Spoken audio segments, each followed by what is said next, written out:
तो good morning students. जैसे कि ट्रैक 2020 का जीके का पैटर्न बदल चुका है। अब वन लाइनर्स नहीं आते हैं, अब कॉम्प्रिहेंसिव बेस्ड क्वेश्चन आते हैं।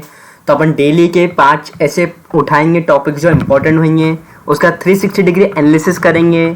जो एकदम आप जैसे नोट्स बनाते हो बिल्कुल वैसा करेंगे ना, पूरे सेंटेंस में। ऐसा नहीं कि पूरे सेंटेंस दे रखा है फिर उसमें नोट्स बना रहे हो, नहीं, पूरे जैसे नोट्स बनते हैं बिल्कुल वैसा का वैसा देंगे। तो आज अक्टूबर 16 से चालू करते हैं। 5 टॉपिक पढ़ेंगे आज। 5 टॉपिक आपकी स्क्रीन पे ऊपर दिख रहे होंगे, आप देख सकते हो। और चालू करते हैं। पहला है जेनेवा कन्वेंशंस। ये कन्वेंशन जो वॉर्स होती है, जहाँ लड़ाई झगड़ा करते हो, तो ये वॉर उसके बाद जो पोस्ट वॉर सीन्स होते हैं, ये कन्वेंशन बताती है कि क्या होना चाहिए, माफ़ करो, ये सब करो। इंडिया चाइना में अभी एक कलेश हुआ है, तो ICRC एक कमेटी है, जो एक ऑर्गेनाइजेशन भी बोल सकते हैं। उनने दोनों को बोला है कि दोनों देश लड़ाई झगड़ा माफ़ करो, गांधी जी को याद करो, आपने कन्वेंशन साइन करी है, याद रखो उसको, और सब कुछ थोड़ा भूल जाओ, आपस में सहमति कर लो, ऐसा। तो जेनेवा कन्वेंशन आई। तो जेनेवा कन्वेंशन का 360 डिग्री एनालिसिस कब हुआ था? 1949 में। अब इसके ऊपर जो क्वेश्चंस बनते हैं आपके सामने हैं। इसके जो ICRC का अभी नाम लिया था, उसका 360 डिग्री एनालिसिस इस बार क्लैट 2021 में और क्लैट 22 में जो चीज़ आती है उसका 360 डिग्री एनालिसिस पूरा करना ज़रूरी है। और पूरा नोट मेकिंग के फॉर्म में मैं आपको यहाँ बताऊँगा।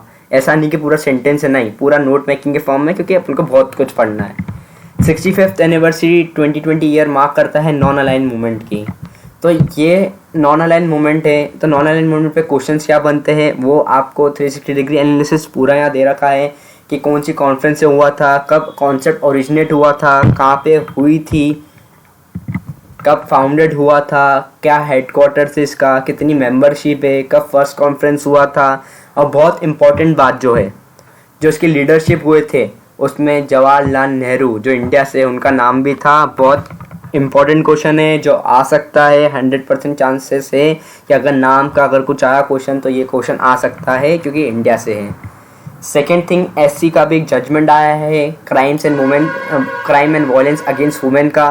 जो वाइफ होती है एंटाइटल्ड है अपने राइट ऑफ रेसिडेंट्स के, जो हस्बैंड के रिलेटिव होते हैं उनसे मांगने के लिए। तो अब यहाँ पे इसका पूरा जो मेन जो बोल्ड में दे रखे वो इम्पोर्टेंट है। आपको अगर पैसे जा सकता है क्लैट 2021 में, 2022 में लीगल का, तो ये belonging to relatives of husband याद रखें। अब ये रिलेटिव्स कौन कौन हो सकते हैं वो पता चलेगा। इसको ओवररूल कौन से जजमेंट को करा है? SR बत्रा वर्सेस तरुणा बत्रा, ये इंपॉर्टेंट हो जाता है। बेंच कौन सी थी?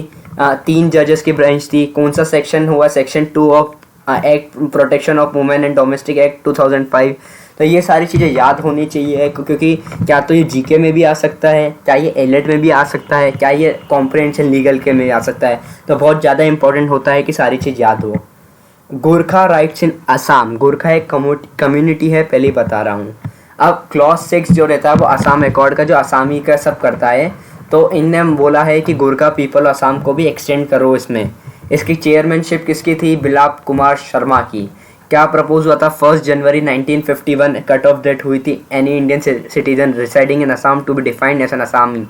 में ये जो है बोल्ड में, ये पूरा वैसा का वैसा इम्पोर्टेंट है। अगर 4th पॉइंट पे आते हैं, the ILP Indian inner line permit, जो उसे बोलते हैं, किसी और का स्टेट का बंदा अगर इन 4 स्टेट में आ रहा है तो उसको इनर लाइन परमिट चाहिए रहता है। कौन सी 4 स्टेट है? मणिपुर, अरुणाचल प्रदेश, नागालैंड एंड मिजोरम। ये बहुत इंपॉर्टेंट होती है। ये 4 state last year Assam accord का बहुत बड़ा वो था, क्योंकि NRC का रोल आया था। तो असम बहुत इंपॉर्टेंट था। पिछली बार क्लैट 2020 में नहीं पूछा, पर क्लैट 2021, क्लैट 2022 में पूछ सकते हैं। असम अकॉर्ड के बारे में, ट्राइब पार्टी अकॉर्ड था किसके बीच में? Government of India, state government of Assam और leader of Assam movement in 1985। इस बार एलेट में मोस्ट प्रॉब्ली एलेट में क्वेश्चन आया था कि गवर्नमेंट के असम अकॉर्ड किन के बीच में हुआ था। तो क्या तो एलेट में, क्या तो क्लैट में ये क्वेश्चन आया था। मैंने क्लैट दी थी तो मेरे को पता है ये क्वेश्चन आया था। द साइनिंग ऑफ अकॉर्ड किसके बीच में हुई थी? ऑल असम स्टूडेंट यूनियन में हुई थी। काय की डिमांड करी थी? क्या कट ऑफ जो डेट हुई थी वो 24 मार्च 1971 थी। तो ये सब पूरा इसका 360 डिग्री एनालिसिस करना पड़ता है। नेक्स्ट टॉपिक है right of passage of the animals. तो सुप्रीम कोर्ट के ऑर्डर से जो नीलगिरिस एलिफेंट कॉरिडोर का है वो राइट देता है पैसेज ऑफ एनिमल्स को। जैसे कि अपना आर्टिकल 51A(g) है, जो भी ये बोलता है कि हर एक ड्यूटी बनती है सिटीज़न की कि नेचुरल एनवायरनमेंट को प्रोटेक्ट और इम्प्रूव करे। अब एलिफेंट पे बात होती है तो एलिफेंट सेंसस की बात कर लेते हैं। ये 5 साल में होता है। आप देखकर बताओ टाइगर सेंसस कितने ईयर में होता है, टाइगर सबसे ज़्यादा पॉपुलेशन कितनी है। अब अगर वर्ल्ड एलिफेंट की बात होती है, वर्ल्ड एलिफेंट डे जो अगस्त 12 को होता है। एक अवेयरनेस कैंपेन होती है गज यात्रा एलिफेंट की, वो भी इम्पोर्टेंट है। प्रोजेक्ट एलिफेंट कब लॉन्च हुआ था? 1992 में। तो जो बोल्ड चीज़ें हैं ना, आप उसको एक नोट करके नोट मेकिंग फॉर्म में लिख लो, आपका पूरा कवर हो जाएगा।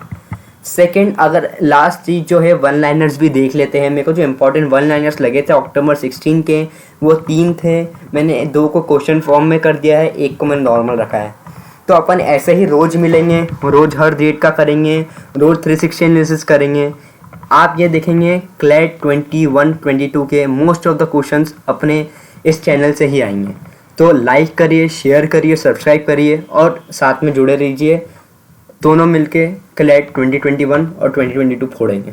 Thank you.